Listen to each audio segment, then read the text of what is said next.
mardi. mbégte rek maa ngi taxaw ak le ballon d'or double ballon d'or africain muy El Hadji Ousseynou Diouf l'international tey jii nii premier mi-temps bi lan nga mën a wax. waaw premier mi-temps bi mën naa wax ni Sénégal am na adversaire de taille parce que il faut que ñu féliciter tamit si li ñu gis si première mi-temps Cap-Vert. Cap-Vert mosuma leen woon gis ñu football mais déggoon naa ni ñoo gagné Cameroun 3-0 si je ne me trompe pas donc c'est une belle équipe et je crois que c'est un très bon match amical pour le Sénégal léegi nag sunu gaynde yi ñoo ngi joué bu baax peut-être que but bi ñëwagul mais je crois que bu ñu bëggee gagné Coupe d'Afrique bi dañuy jàng si première mi-temps bi deuxième mi-temps bi gars yi mën dem ñafe ji pour am le but qui va faire gagner le match. D'accord mais dañu gis tuuti manque d'efficacité dañ ko gis tuuti ci attaque bi ci précipitation la wala lan nga gis noonu ci waaw c'est vrai que occasion yi sax bëriwul. occasion yi bëriwul et la meilleure occasion Cap-Vert moo ko yor. mais mën naa wax rek ni un match de football c'est 90 minutes si on ne prend pas de but je crois que am nañu ay joueurs yi nga xam ne tey jii war nañu mën def la différence mais. li gën am solo mooy man li ma daan wax rek bu ñu jël but bu ñu jëlul but on peut toujours gagner parce que devant am nañu qualité mais nag c'est vrai que occasion yi ñëwagul mais il faut être patient et aussi xalaat ni joueurs yi doon jouer pendant toute une saison. pendant toute une saison de nous jouer la fatigue est là mentale physique et je crois que il faut tenir le bon rythme et en première mi-temps aussi montrer qu'on est le Sénégal on doit gagner ce match on joue contre le Cap-Vert te xam na ne tamit Cap-Vert dëkk bu ñu jege la derby la et que ces joueurs-là sont galvanisés à bloc et je crois que match bi du yomb mais nag c'est à nous de montrer qu'on est le Sénégal l'équipe qui prétend gagner la Coupe d'Afrique qui va venir inchallah. Merci mais premier vice-président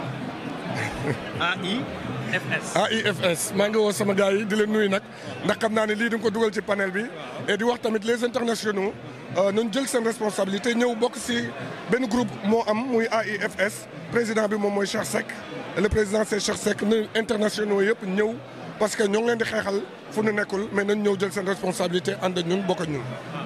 jeex na kon damay xaar deuxième mi-temps inchallah mais nag kii duñu présenté tamit xam ngeen kan la As Mamoun kii bu ma bëggee football bëgg ay but aussi moom it si la bokk grand As moo daan sol njënd bi nag du jeu Jaraaf di dugal but yu amul fenn. waaw mais xew-xew bi parce que équipe bi sukkër bi équipe nationale bi dafa jël Coupe d'Afrique.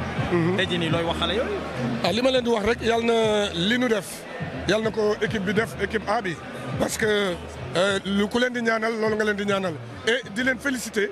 et di leen remercier pour ce qu'ils ont fait pour le Sénégal et je crois que le président de la République a été à la hauteur parce que toppatoo na leen bu baax a baax. mais loolu dafa rëy ku ne président Macky Sall ne El Hadji Ousseynou Diouf comprendre mais tey jii nii li mu def nii honoré équipe nationale du soccer tey jii nii lan ngay wax ci loolu. non li may wax rek moo di li mu def dafa rëy et aujourd'hui man je parle pas de Macky le président Macky Sall c'est une institution.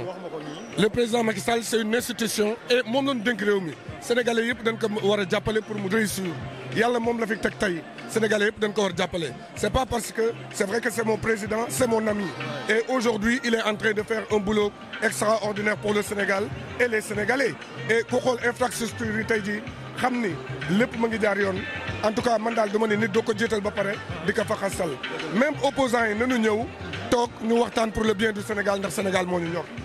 mais dama bëgg benn émission ci stade bu bees bi kañ nga ma koy jox. des na ci yow heure boo pare ma bëgg ñu def ko foofu yow yaa tax tey jii ñi tax ma bëgg football si nga bokk. yow soo ma woowee ni ma El Hadj ñëwal at foo ma woo dinaa ko def la preuve li nga ma laajoon lépp def naa ko.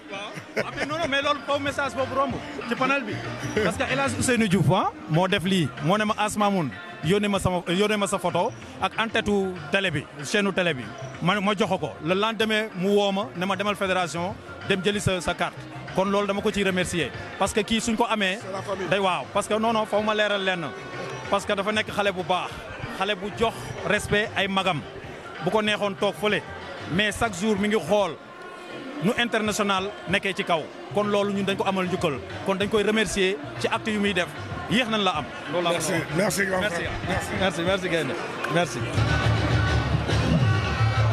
muy nit ku baax nit ku sonn ci football Sénégal tey jii nag dama ñëw doon ko laaj ci regroupement wu internationaux yi président Cheikh Seck dafa def benn événement invité internationaux yëpp dajale leen Saly maanaam pour xool statut international tey jii nii bon sentiment nga am ci loolu.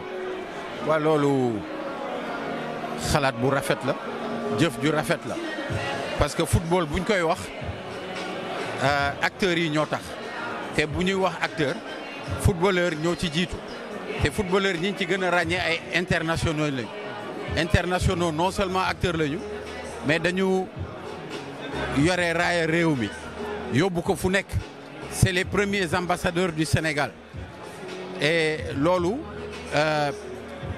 normalement seen statut kenn waru ko laam-laamee donc bu leen Cheikh dajale regrouper leen loolu lu rafet la jëf ju rafet la mais Cheikh du tàyyi ci loolu loxoom du jóg ci loolu mi ngi ci tous les jours mais avec lui tous les dirigeants du sport sont avec lui dans ça parce que loolu mooy football dafa war a reconnaître les siens te bu ñu nee football reconnaître les siens les anciens dirigeants les anciens footballeurs les anciens internationaux c'est les principaux acteurs donc war nañ leen xàmme jox leen seen gëdd defar seen statut de telle sorte que bu ñëwee ci stade bi ñu xàmme leen teg leen fi ñu leen war a teg.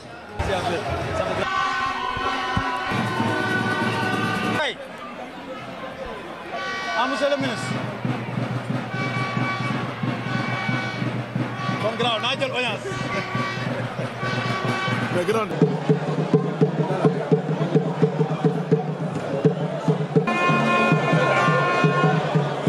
vidéo bu fi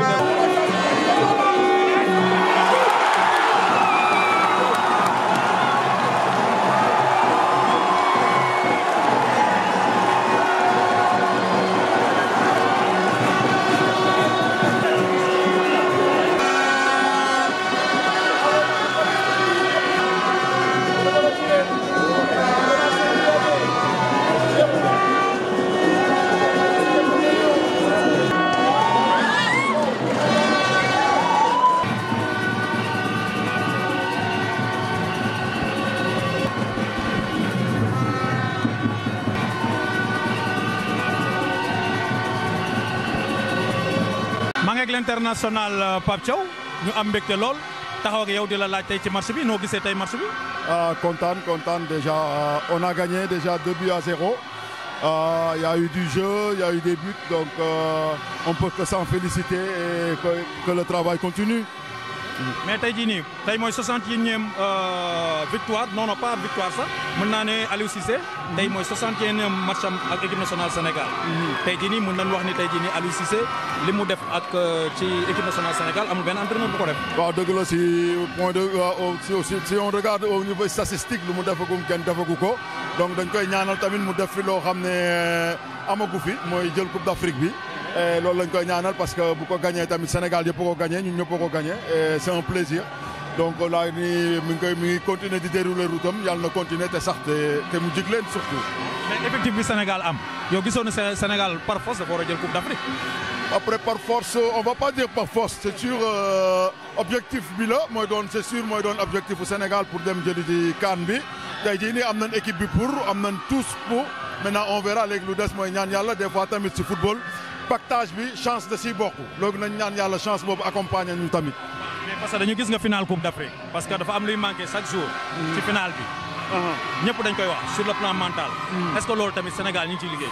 waaw c'est sûr ñu ngi ciy liggéey tey jii nii booy xool ni dernière Coupe d'Afrique bi dem nañ final j'espère que bii di ñëw bu ñu demee dinañ xam nañ yoon bi duñu toogaat ay autant de temps sans dem final ba moom moo ñuy leeralal yoon bi ñu jël ko incha allah.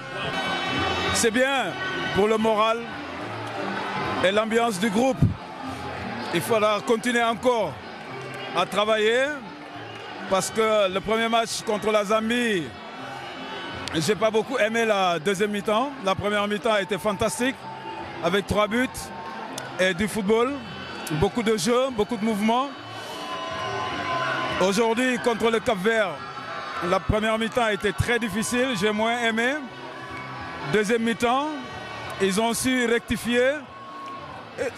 Et le bloc était beaucoup plus haut et il y avait un bon pressing pour empêcher l'adversaire de jouer, ce qui a permis à l'équipe du Sénégal de se créer des occasions, de trouver des décalages et de gagner ce match. Donc il faut pour l'avenir, qu'on continue encore à prendre beaucoup plus de responsabilités sur les matchs. C'est le Sénégal. On est une équipe qui fait partie quand même des meilleures équipes d'Afrique. Donc il ne faut pas qu'on soit trop attentiste. Il faut qu'on sorte, il faut qu'on prenne de la responsabilité, il faut qu'on presse l'adversaire pour pouvoir faire la différence.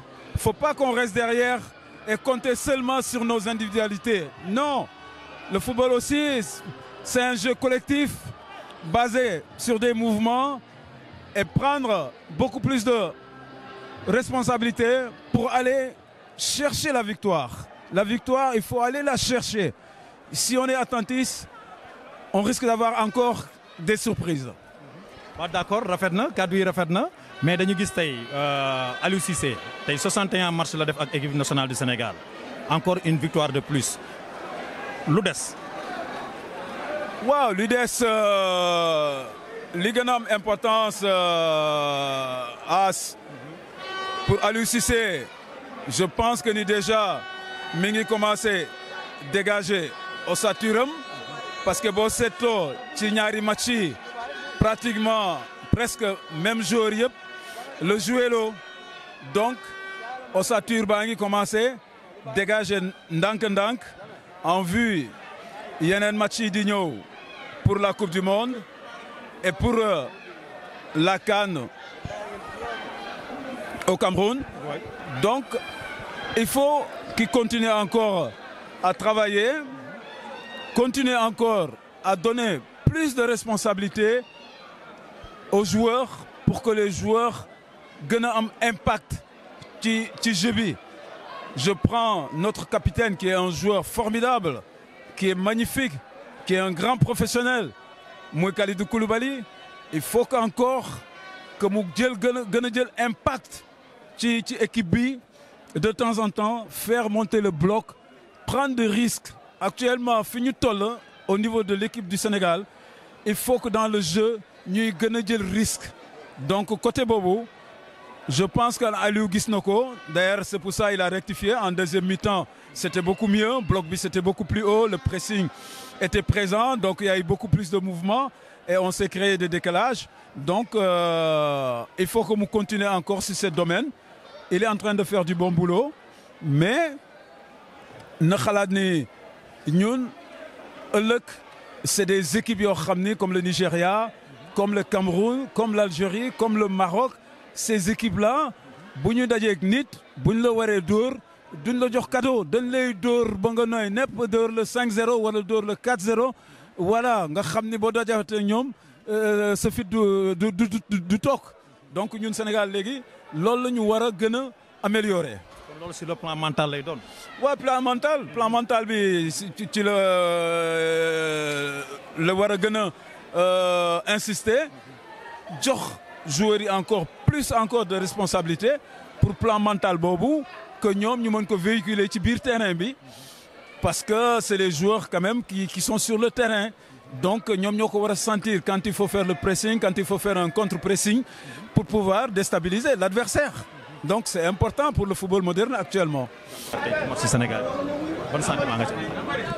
match bu difficile woon aussi bon du fait que terrain bi aussi du terrain boo xam ne c'est adéquat pour joueurs sénégalais bon mais ils ont fait le meilleur d'eux-mêmes et yaakaar naa ne victoire bi c'était mérité ouais. mais Gana Gueye mais dañu gisul man tey jii dafa am benn affaire bu mu wane ci. Je pense que c'est bien trouvé sur le terrain. Tey jii Il y a une bonne connexion aussi en dehors du terrain. Gana xam naa ko parce que je pense que c'est une logique. deux fois ci Ligue des Champions bi ak suñu équipe Leipzig am na ab qualité yu doy waar xam nga coup franc bi mu dugal. Je trouve qu'il y a eu des belles choses, beaucoup de choses positives. On a concédé très peu de occasions. On a été assez efficace. am benn événement bu am moom mooy anciens internationaux yi président Cheikh Ahmed Tidiane. a quand même gagné donc dafa dajale tous les internationaux mooy différentes générations yëpp dajale leen à Saly pour xool ci. Très bien, vous savez c'est facile. ban yëg-yëg nga am ci loolu. Bon, dama ko jot a dégg nii mais jotaguma ko vivre quoi. Parce que maa ngi fi depuis mardi. Mardi laa fi ñëw pour passer des vacances ici. Mais toujours que football Sénégal intéressé na ma intéressé na aussi ñëpp nekk Europe. Bon, toutefois que bëgg nañ ci def dara wala mën nañ ci def dara nous sommes toujours prêts.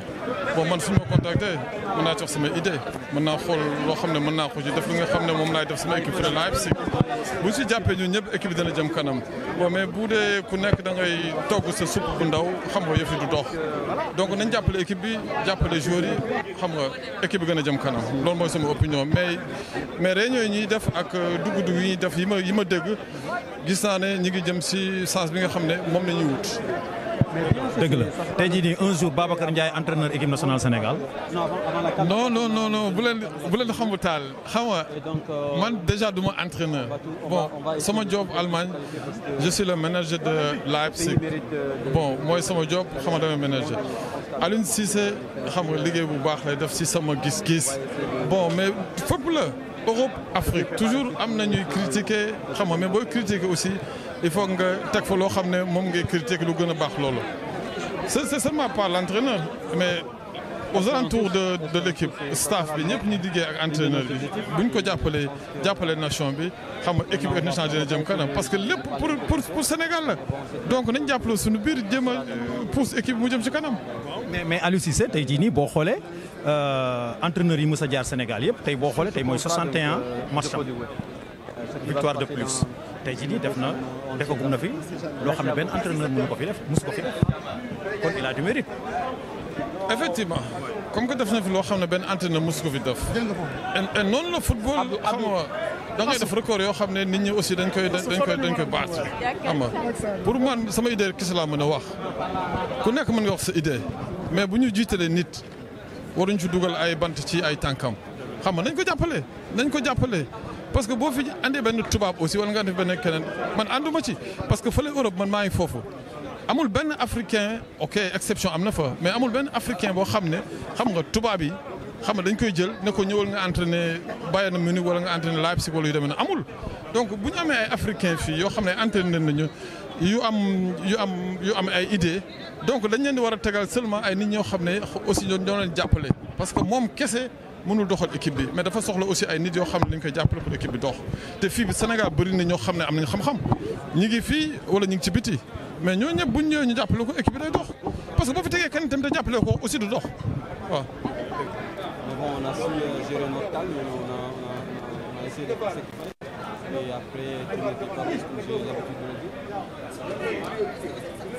dire. Bien sûr, on est satisfait, on est heureux. Je pense on s'est créé pas mal d'occasions en premier mi-temps, même si on a ça c'est normal. Vous savez, il faut aussi se rendre compte de l'équipe qui est en face. Et je pense que cette équipe était bloc-bas qui n'est pas du tout facile. Et je pense qu'on a essayé de les contrer. Même en premier mi-temps, on s'est créé 2 ou 3 occasions. Mais on n'a pas mis au fond. Vous savez, en deuxième mi-temps, c'est ce qui a fait la différence. De marquer 2 buts, plus que l'adversaire, on a dit.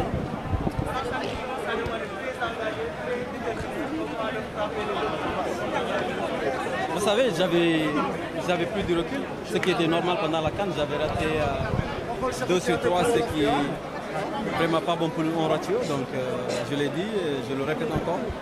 J'ai laissé le penalty pour mes coéquipiers et je vais retourner en club et travailler. Je pense que je l'ai bien fait. Et donc maintenant, je suis là pour l'équipe et essayer de mettre tous les penaltys qu'on aura. Vous savez quoi? Ah, mais c'est normal, je vous l'avais dit, non? Lors de la CAN, donc c'est le fruit du travail. Ça a été man de kontaan rek may sant ñëpp nag di gërëm ñëpp. Edouard moom naka jekk dafa mës a bëgg Sénégal. papam nee na bi muy xale sa boo waxee mu ne je suis sénégalais ba démb biñ ko seetee capitaine équipe bi naan ko waa Edouard yow sa famille dañ dégg olof te yow déggoo ma koy tooñ ma naan ko jàngal ko nag mu ne ko je suis vrai sénégalais kontaan rek waaw di ko ñaanal nag ñëpp di ko ñaanal may ñaanal mu indi fi coupe d'Afrique bi ba am ballon d'or waaw loolu daal laa koy ñaanal waaw yarul na yëg nga ni te démb bi ma ko seetee sama xol dafa sedd ndax joueur yëpp nee nañu Edouard dafa yaru amul benn problème. Vous savez, en ce moment-là, je pense qu'on est